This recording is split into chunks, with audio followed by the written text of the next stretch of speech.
ഈ മണിക്കൂറിൽ ഏറ്റവും പ്രധാനപ്പെട്ട വാർത്ത വോട്ടെടുപ്പിൽ 50% വിവിപാറ്റ് രസീതുകൾ എണ്ണണമെന്നാവശ്യപ്പെട്ട് 21 പ്രതിപക്ഷ കക്ഷികൾ സമർപ്പിച്ച പുനഃപരിശോധനാ ഹർജി സുപ്രീം കോടതി തള്ളി എന്നതാണ്.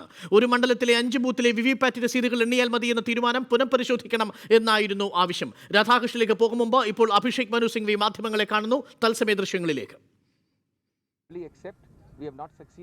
But we shall try and inform the public of India through these very senior leaders and through their respective electorates about the true position on a political basis. दोस्तों, मैं संक्षेप में दो मिनट में हिंदी में कह दूं, उसके बाद आप माननीय सभी लोगों से सुनेंगे, प्रश्नोत्तर भी कर सकते हैं. हम 21 पार्टियां पहली वाली याचिका में और आज के पुनर्विचार वाली याचिका में उच्चतम न्यायालय के समक्ष थे. 21 पार्टियों में पूर्व मुख्यमंत्री, आज के मुख्यमंत्री, पार्टी प्रेसिडेंट और सभी मेजर पार्टीज के नुमाइंदे थे. हमने तो ये कहा कि इसमें बीजेपी को जुड़ना चाहिए. बीजेपी क्यों विरोध कर रही है ऑटो चेक का, वीवीपीएटी का? बीजेपी ही सिर्फ एक ऐसी फॉर्मेशन है जो नहीं जुड़ी है इसके साथ. ये सब डिपोनेंट्स हैं, इन्होंने एफिडेविट भी फाइल किया. पहले हमको एक असेंबली सेगमेंट से 5 की वृद्धि माननीय उच्चतम न्यायालय ने दी है, यानी 5 गुना बढ़ाया है. लेकिन हमारी याचिका आज पुनर्विचार की ये थी कि यद्यपि आपने सैद्धांतिक रूप से हमारे सिद्धांत को मान लिया है, यानी हौसला बढ़ाने के लिए, विश्वसनीयता बढ़ाने के लिए ये आवश्यक है कि ये नंबर बढ़े. ये भी आपने कहा है कि नंबर वायबल होना चाहिए. ये हमारे शब्द नहीं है, उच्चतम न्यायालय के शब्द हैं. फिर भी आपने जो आंकड़ा दिया है वो 2% से भी कम है, यानी 2% वीवीपीएटी मशीन से भी कम है. ये हमने विनम्रता से कहा है हमारे लिखित पुनर्विचार याचिका में कि ऊंट के मुंह में जीरे से भी कम है. इसलिए हमने कहा है कि यद्यपि हम 50% मांग रहे हैं, 33 नहीं तो 25% वृद्धि होनी चाहिए वीवीपीएटी के ऑटो चेक में. लेकिन इसके अलावा हमारी एक और महत्वपूर्ण यानी पहला मुद्दा तो यह है कि आपने सिद्धांत माना है. सिद्धांत को कार्यान्वित करने के वक्त उसको सही रूप से कार्यान्वित नहीं हुआ है. इस प्रकार से हुआ है कि उसका कोई प्रभाव ही नहीं पड़ता. दूसरा, हमारी याचिका थी कि अगर 1 से 5 मान भी लें तो आज अगर 5 क्षेत्रों में, 5 असेंबली सेगमेंट्स में ये मालूम पड़ता है कि गलतियां हैं ऑटो चेक में, सैंपल चेक में, तो उसके विषय में कोई विस्तृत सही गाइडलाइंस अभी तक चुनाव आयोग ने जारी नहीं की है. ये मानने के बाद कि सिर्फ 5 ही होना चाहिए, अगर 5 या 5 में से 4 में गलतियां पाई गई तो ये स्वाभाविक है कि पूरी वीवीपीएटीज उस पूरे एरिया में ऑटो चेक नहीं, उसको सबको काउंट करना चाहिए. जहां तक हमें अभी सूचना है सिर्फ वो 5 असेंबली सेगमेंट्स की वीवीपीएटीज को काउंट किया जाएगा. ये गलत है क्योंकि ये सैंपल चेक है. सैंपल का मतलब होता है कि अगर सैंपल प्रदूषित है तो पूरा जो है सामूहिक चीज़ भी प्रदूषित है. हमने उदाहरण दिए हैं कि पिछले ऑर्डर 8 अप्रैल के ऑर्डर के बाद आज तक कई ऐसी चीज़ें सामने आई हैं जो विश्वसनीयता इस प्रक्रिया की संदिग्ध करती हैं. विश्वसनीयता तेलंगाना में संदिग्ध हुई हैं, हमने लंबी सूची दी है. विश्वसनीयता असम में एक्स डीजीपी ने खुद ने कहा है कि मैंने बटन दबाया 1 का और वोट मिला बीजेपी को, और मैं डर के मारे अब कंप्लेंट भी नहीं कर सकता, इत्यादि इत्यादि. तो ये सब चीज़ें हम, यद्यपि आज हम सफल नहीं हुए हैं, हम विनम्रता से बाव डाउन करते हैं उच्चतम न्यायालय के आदेश में. हम सब उच्चतम न्यायालय का पूरा सम्मान करते हैं. राजनीतिक अभियान और देश को अवगत करवाना इन तथ्यों से हमारा कर्तव्य है, जो ये सभी लीडर करते रहे. धन्यवाद.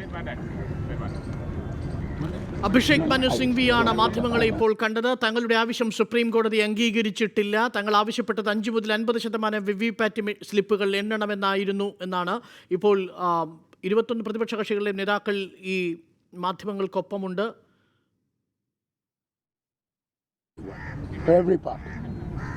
And that is why we went to the court about this machine, requested the court in April, and a review petition was filed, as has been reported to you by Mr. Singhvi.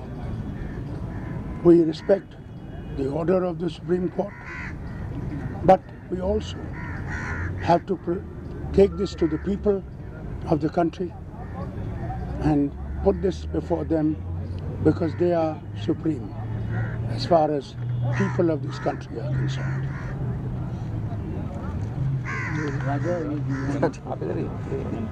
Farooq Saab.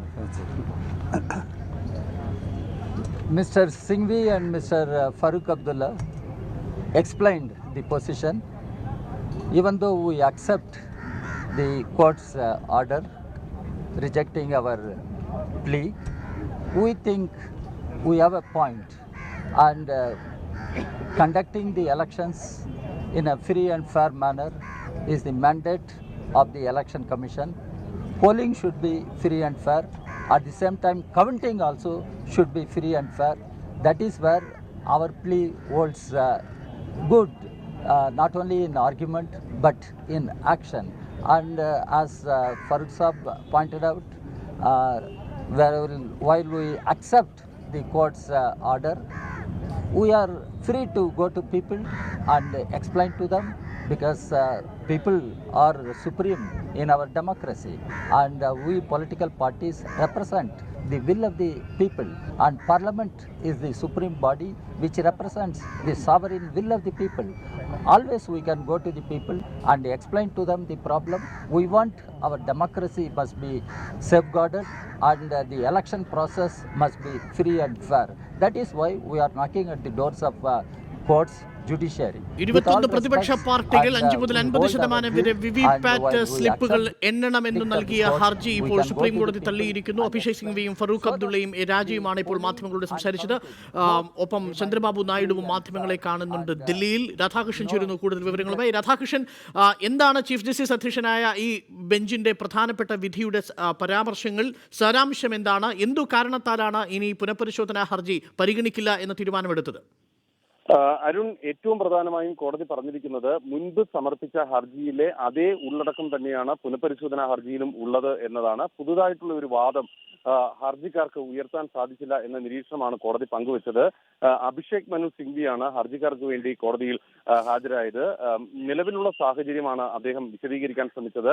കോടതി ആദ്യ ഹർജി തീർപ്പാക്കിയതിനു ശേഷമുള്ള സാഹചര്യം അദ്ദേഹം വിശദീകരിച്ചു. 4 ഘട്ടങ്ങൾ തെരഞ്ഞെടുപ്പ് പൂർത്തിയാകുമ്പോൾ തങ്ങൾ മുൻപ് ഉന്നയിച്ച ഹർജിയിൽ പറഞ്ഞിരിക്കുന്ന കാര്യങ്ങളെല്ലാം സ്ഥാപിക്കപ്പെടുകയാണ് എന്ന് അദ്ദേഹം ചൂണ്ടിക്കാട്ടി. ഇതിന് ഉദാഹരണമായി പ്രധാനമായും ആന്ധ്രയിലെ ചില കാര്യങ്ങളാണ് അദ്ദേഹം പറഞ്ഞത്. തെരഞ്ഞെടുപ്പ് വോട്ടിംഗ് മെഷീനുമായി ബന്ധപ്പെട്ടിട്ടുള്ള ഉപയോഗത്തിൽ ആന്ധ്രയിൽ വലിയ ക്രമക്കേടുകൾ നടന്നു. ഇത് പാകപ്പിഴയെന്ന് വിശദീകരിക്കാനാണ് തെരഞ്ഞെടുപ്പ് കമ്മീഷൻ ശ്രമിക്കുന്നത്. പക്ഷേ ഒരു സാഹചര്യത്തിലും ഇങ്ങനെയുള്ള ഒരു പാകപ്പിഴയായി ഇതിനെ കണക്കാക്കാൻ സാധിക്കില്ല. ബോധപൂർവമായിട്ടുള്ള ക്രമക്കേട് തന്നെയാണ് വോട്ടിംഗ് മെഷീന്റെ ഭാഗത്തു നിന്ന് ഉണ്ടാകുന്നത്. രാജ്യത്തെ ജനാധിപത്യ വ്യവസ്ഥയെ തന്നെ വലിയ രീതിയിൽ പ്രതികൂലമായി ബാധിക്കുന്ന അവസ്ഥയാണുള്ളത്. രാജ്യത്തെ ജനങ്ങൾക്കാകെ ഈ വ്യവസ്ഥ ഇങ്ങനെ പോകുന്നതിൽ, തെരഞ്ഞെടുപ്പ് ന്യായയുക്തമായിട്ട് നടപ്പാക്കപ്പെടാതെ പോകുന്നതിൽ വലിയ ആശങ്കയുണ്ട്. ഇത് ബോധ്യപ്പെടുത്താനാണ് ഇത്ര പാർട്ടികൾ, 21 പാർട്ടികൾ സുപ്രീം കോടതിയുടെ മുന്നിൽ എത്തിയിരിക്കുന്നത്. അതുകൊണ്ട് ഈ ഹർജി അനുവദിക്കണം എന്നായിരുന്നു അഭിഷേക് മനു സിംഗ്വിയുടെ അഭ്യർത്ഥന. പക്ഷേ കോടതി അത് അംഗീകരിക്കാൻ തയ്യാറായില്ല. തെരഞ്ഞെടുപ്പ് കമ്മീഷനെ പ്രതിനിധീകരിച്ചുകൊണ്ട് സംസാരിച്ച വാദം ഉയർത്തിയ അഭിഭാഷകൻ അദ്ദേഹത്തിന്റെ നിലപാടിൽ ഈ ഹർജിയിൽ പുതുതായി ഒന്നും പറയാനോ രാധാകൃഷ്ണൻ വ്യക്തമാണ്.